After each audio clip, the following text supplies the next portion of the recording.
Let's have a look at how to disassemble your Squirrel Buster Legacy. Unhook the hanger,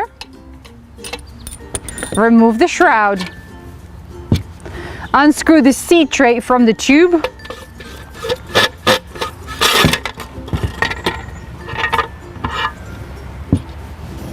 remove the plunger. If you need to take this apart for cleaning or repairs, you have to unscrew the red nuts by turning it clockwise, like this.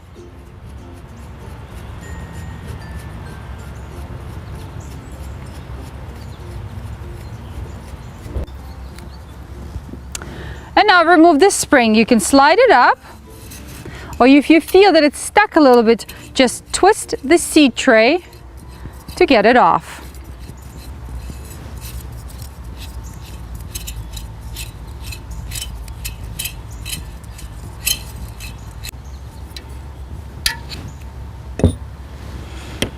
And here you go, your Squirrel Buster Legacy is ready for repairs and cleaning.